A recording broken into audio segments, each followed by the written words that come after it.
নমস্কার বন্ধুরা, রিতাস কিচেনে তোমাদের সবাইকে স্বাগত। আজকে আমি বানাবো পাবদা মাছের একটা সুন্দর রেসিপি। এই রেসিপিটা খুবই কমই উপকরণ দিয়ে আমি এটা রান্না করব। তোমরা ভিডিওটা প্রথম থেকে শেষ অবধি দেখতে থাকো, খুবই ভালো লাগবে। প্রথমে আমি এর উপরে দিয়ে দিচ্ছি সামান্য হলুদের গুঁড়ো।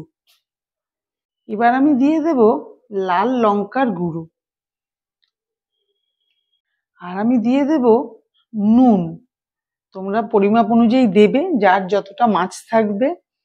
আর দিয়ে দেব সামান্য সর্ষের তেল। এই সর্ষের তেলটা দিচ্ছি এই মাছগুলো যেহেতু আঁশ নেই, তাই এই মাছগুলো ভীষণ ফাটে। তাই জন্য এর মধ্যে সর্ষের তেল যদি লাগিয়ে দিই তাহলে হয়তো বেশি ফাটবে না। তোমরা দেখবে, আমি অনেকবার করেছি এরকম ভাবে। সর্ষের তেল লাগিয়ে দিলে মাছগুলো ফাটে না বেশি। আমার সমস্ত মাছগুলোই নুন হলুদ মাখানো হয়ে গেছে। এবার আমি মূল রান্নাটায় চলে যাব। একটা কড়াই আমি বসিয়ে দিয়েছি। আমি এতে তেল দিয়ে দেব। আমি অল্পই তেল দেব, আমি 5-6 চামচ তেল দিয়ে দিলাম। তেলটা গরম হয়ে গেছে, আমি এবার এক এক করে মাছগুলো দিয়ে দেব। আমি একটু ঢেকে দিচ্ছি। আমি এটা খুলছি। আমার এক পিঠ ভাজাও হয়ে গেছে, আমি উল্টে দিচ্ছি।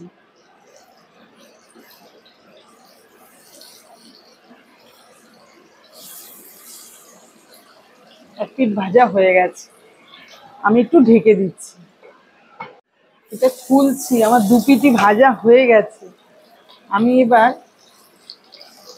ভাজা হয়ে গেছে, আমি মাছগুলো তুলে নেব।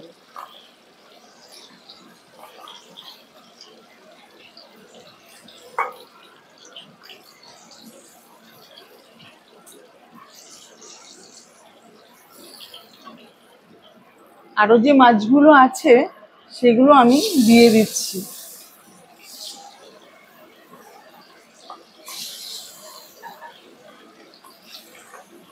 দিয়ে আমি ঢেকে দিলাম।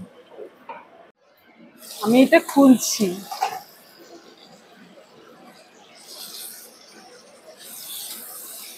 আমার এক পিঠ ভাজা হয়ে গেছে, আমি মাছগুলোকে উল্টে দিচ্ছি।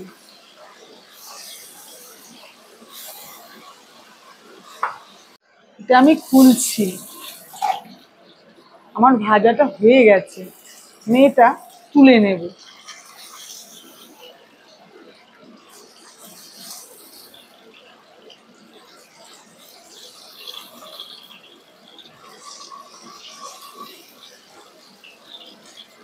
আমি এই তেলের ভেতরে দিয়ে দেব 1/2 চামচ কালো জিরে আর 2টো কাঁচা লঙ্কা। এগুলো আমি ভেজে নেব।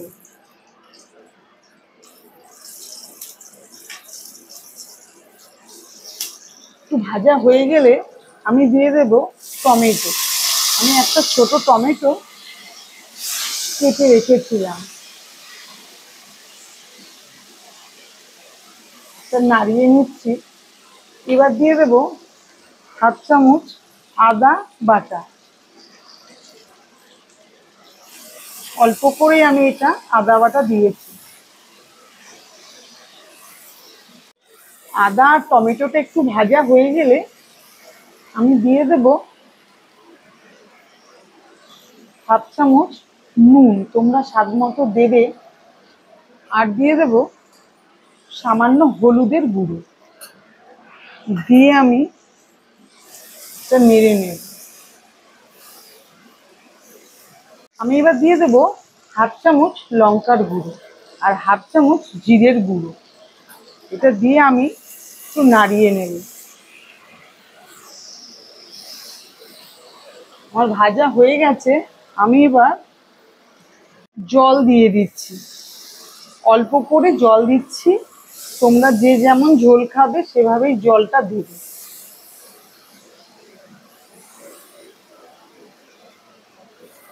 জল দিয়ে আমি একটু ঢেকে দেব। 2 মিনিট হয়ে গেছে, আমি খুলছি। আমি এবার মাছগুলো দিয়ে দেব। ঝোলটা ফুটে গেছে। আমি সমস্ত মাছগুলো দিয়ে দিচ্ছি।